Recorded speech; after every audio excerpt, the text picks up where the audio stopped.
Salam jumpa saudara, salam sehat, sukacita bisa melayani saudara. Kita berada dalam suasana Natal hari-hari ini. Dan ini tanggal 26 saudara.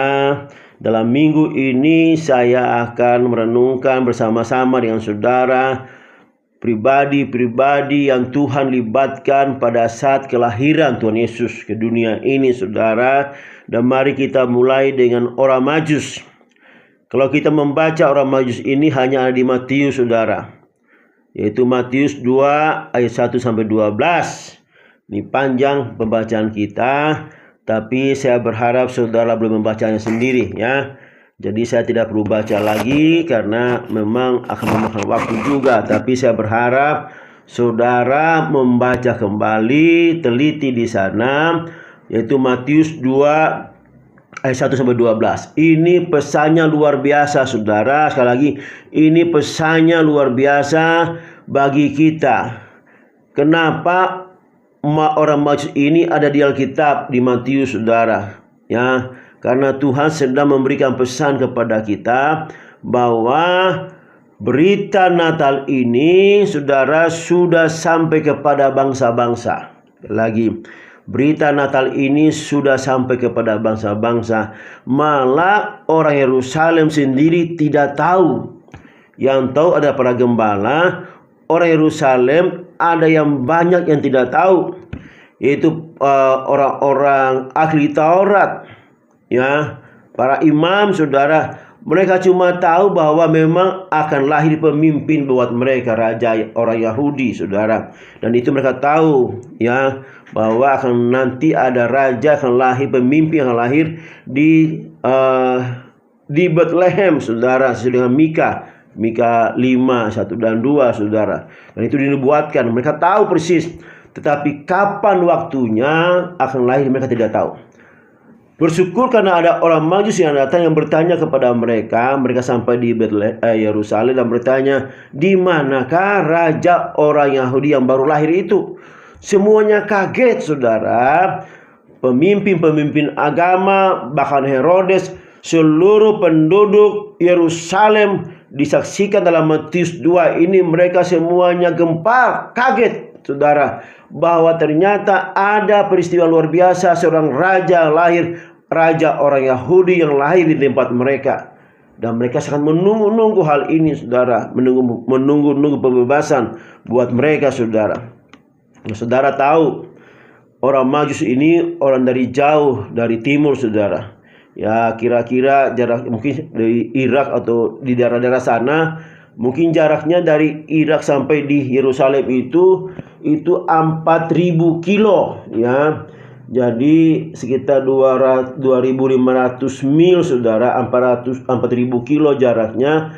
Tetapi mereka berjalan. Yang luar biasanya begini saudara, luar biasanya ini, mereka melihat bintangnya. Kalau kita membaca di Matius itu saudara, itu adanya di Matius 22 ayat yang di bawahnya bagian B. Kami telah melihat bintangnya di timur dan kami datang untuk menyembah. Haleluya. Ternyata memang bintangnya ini, banyak bintang saudara di langit, tetapi ini dikatakan bintangnya. Jadi jelas saudara, ini bintangnya yang berbeda. Dikatakan bintangnya. Bintangnya dari siapa? Dari Tuhan sendiri. Sehingga pada saat orang Majus yang di daerah yang jauh itu, mereka melihat bintang itu, mereka langsung mengerti bahwa ini ada pesan.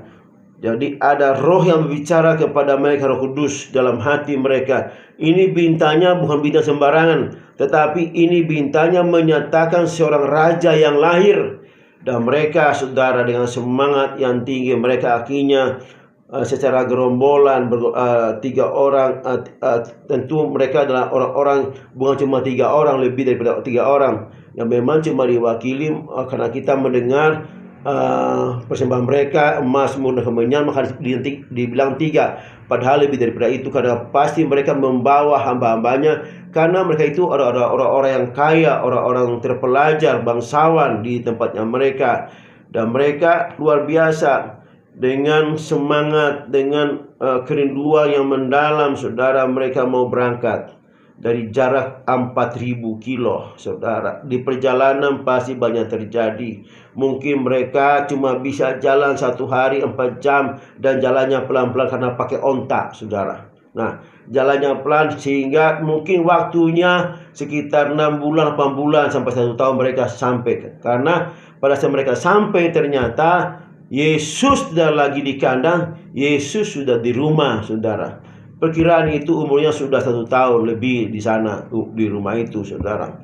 Nah, yang luar biasanya, saudara, jadi mereka ada petunjuk bintang ini.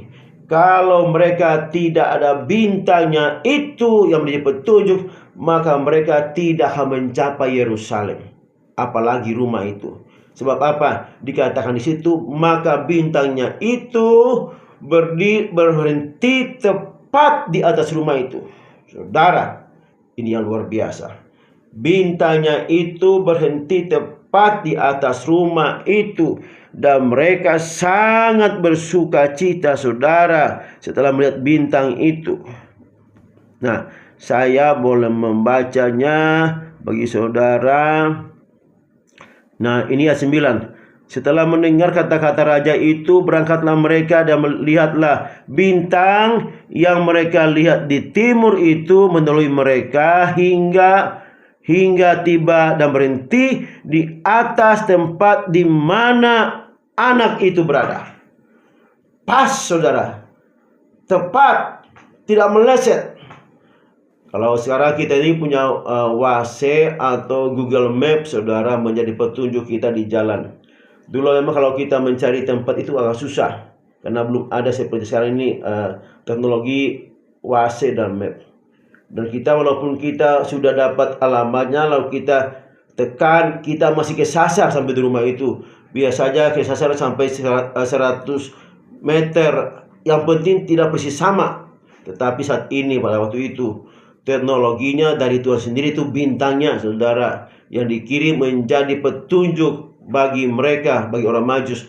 Dulu juga, saudara, memang luar biasa Tuhan kita ini. Setiap orang yang berkenan kepadanya, saudara, diberikan petunjuk. Demikian juga Musa. Pada waktu perjalanan mereka di padang gurun 40 tahun, saudara, ada petunjuk, yaitu tiang awan dan tiang api, saudara. Pada malam hari tiang api, pada siang hari tiang awan, supaya juga melindungi mereka dari panas terik, saudara. Ini petunjuk Tuhan yang luar biasa bagi orang-orang percaya. Selalu ada petunjuk Tuhan. Bagi orang Majus ada petunjuk Tuhan, sehingga mereka tepat berada di rumah itu, saudara. Demikian juga bagaimana sekarang kita, saudara. Apa yang menjadi petunjuk kita saat ini, saudara? Inilah petunjuk kita. Firman yang hidup, yang tertulis tapi hidup, saudara, dalam hati kita. Mazmur 119 ayat 105 berkata, firman-Mu itu pelita bagi kakiku dan terang bagi jalanku. Baca, saudara, sekali lagi. Firman ini harus kita baca setiap hari.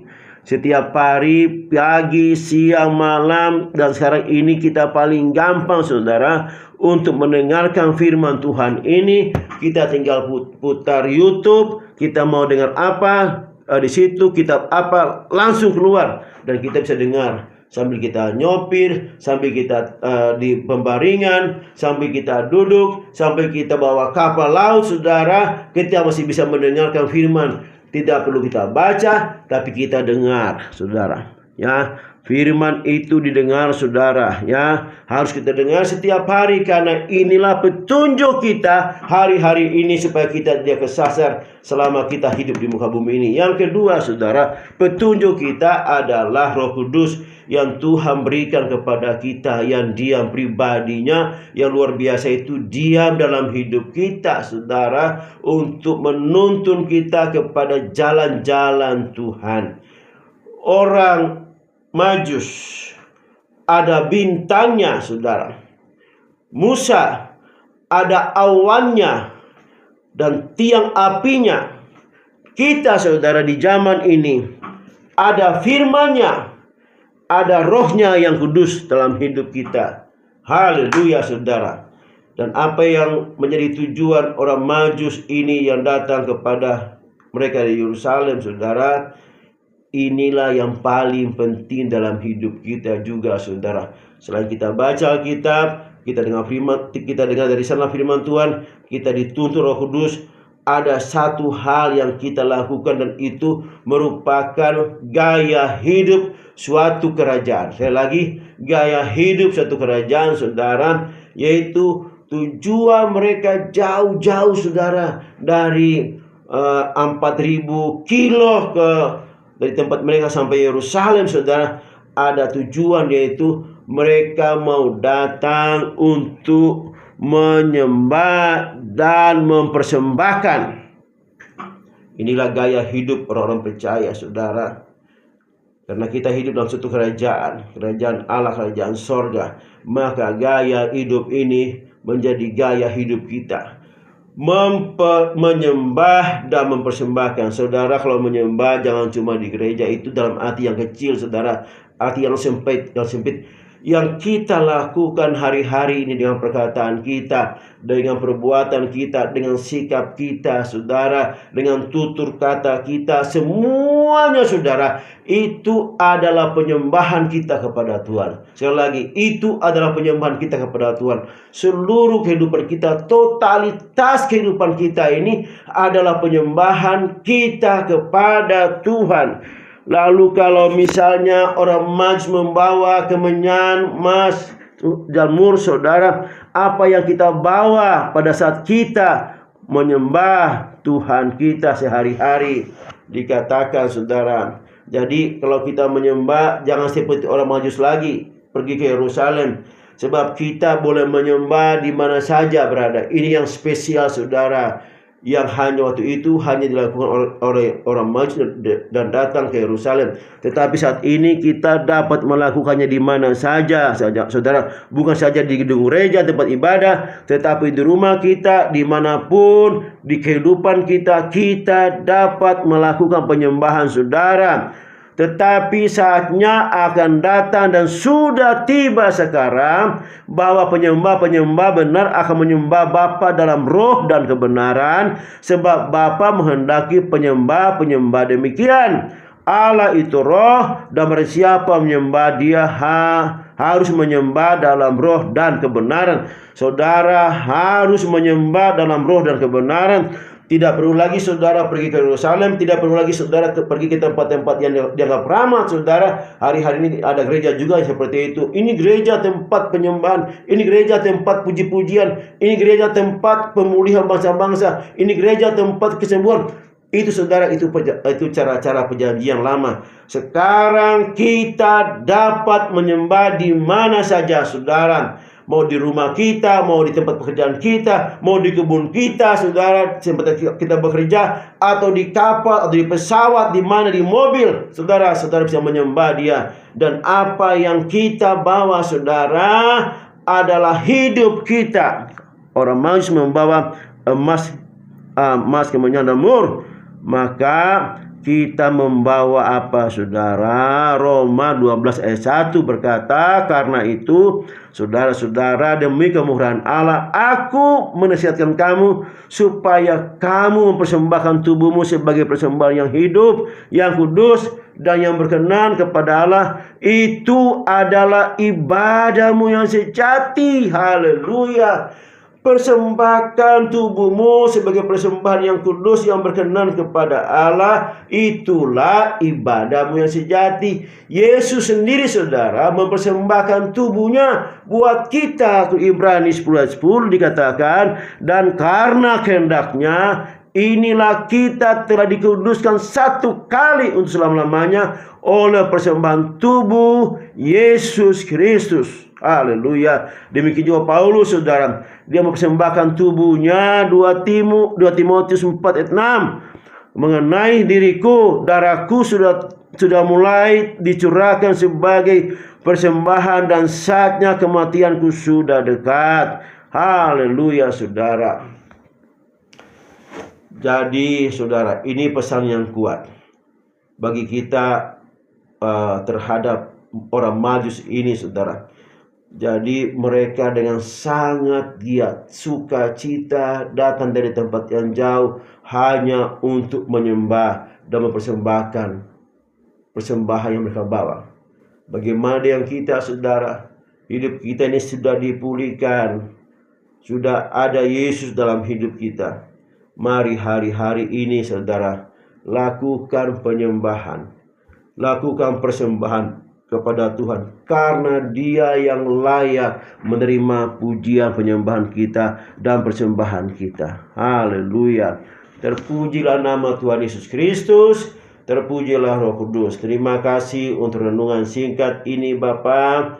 Kami punya firman Allah yang menjadi petunjuk kami. Kami punya Roh Kudus yang berdiam dalam hidup kami, yang menuntun kami seperti orang Majus dahulu, melalui bintangnya, untuk bintang yang Kau berikan kepada mereka menjadi petunjuk buat mereka. Demikian juga hari-hari ini kami punya firman yang menuntun kami menjadi pelita dalam hidup kami. Kami punya Roh Kudus memberikan kami pengarahan supaya kami boleh hidup di dalam kebenaran di jalan Tuhan selama kami hidup di muka bumi ini. Terima kasih Bapa. Kami persilahkan hidup kami Engkau pimpin, Roh Kudus. Kami persilahkan Roh Kudus Engkau memimpin kehidupan kami di dalam nama Tuhan Yesus. Haleluya. Amin. Tuhan berkati kita semua.